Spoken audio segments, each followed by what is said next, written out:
একজন চাওয়ালা যদি দেশের প্রধানমন্ত্রী হতে পারে তাহলে আমি কেন পারবো না?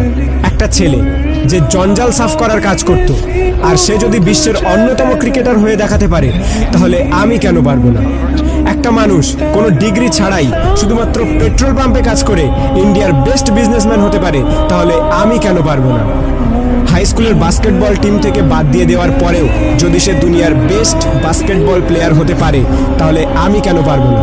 কিছু লোক কলেজ ড্রপ আউট করার পর নিজের কোম্পানিতেই কলেজের টপারদের হায়ার করতে পারে তাহলে আমি কেন পারবো না? এক ব্যক্তি যাকে নিউজ পেপার কোম্পানি চাকরি থেকে বাদ দিয়ে দেয় কারণ তার মধ্যে নাকি ক্রিয়েটিভিটি কম ছিল, আইডিয়া কম ছিল, সেই ব্যক্তি যদি পরে মিকি মাউসের মতো ক্যারেক্টার ক্রিয়েট করতে পারে তাহলে আমি কেন পারবো না?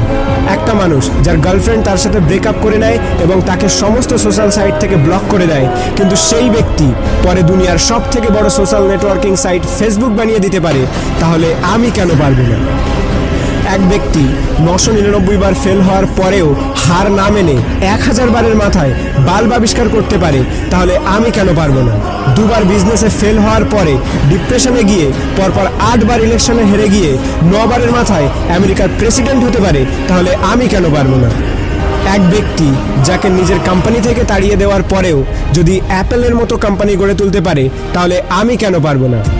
একটা মেয়ে যে 9 বছর বয়সে সেক্সুয়ালি অ্যাবিউজড হওয়ার পরেও 10 বছর বয়সে প্রেগনেন্ট হওয়ার পরেও লোকাল টিভি শো থেকে বের করে দেওয়ার পরেও অস্কার জিততে পারে এবং কোটি কোটি টাকা ইনকাম করতে পারে তাহলে আমি কেন পারবো না? একটা জবলেস মেয়ে যার স্বামী তাকে ডিভোর্স দিয়ে দেয় এবং 3 বছরের বাচ্চাটিকে মানুষ করার দায়িত্ব তার উপরে চলে আসে, ডিপ্রেশনে যাওয়ার পরেও ওয়ার্ল্ডের সব থেকে বিখ্যাত নোভেল সিরিজ অর্থাৎ হ্যারি পটার লিখে ফেলে, যার ফলে সে কোটি কোটি টাকা ইনকাম করছে, তার একদিনের ইনকামে একটি ল্যাম্বরগিনি কেনা যাবে। এক ব্যক্তি যার পুরো বডি প্যারালাইজড, চলাফেরা তো দূরের কথা, নিজের আঙুল পর্যন্ত নাড়াতে পারে না, সে যদি ওয়ার্ল্ডের one of the best scientist হতে পারে তাহলে আমি কেন পারবো না?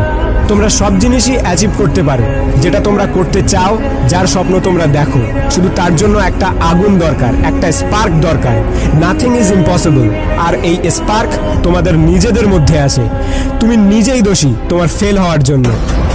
এখন তুমি যেখানে আছো সেটা তোমার অতীতের কর্মের ফল, এবং কাল তুমি কোথায় পৌঁছাবে সেটা তোমার আজকের কর্মের ফল হবে। আমার তরফ থেকে সবাইকে অল দ্য বেস্ট। যদি ভিডিওটি ভালো লাগে তাহলে লাইক করো, শেয়ার করো, আর তোমার মতামত কমেন্ট করে জানাও। আর যদি প্রথমবার আমার ভয়েস শুনে থাকো তাহলে প্লিজ চ্যানেলটিকে সাবস্ক্রাইব করো আর পজিটিভিটি দিয়ে নিজেকে ঘিরে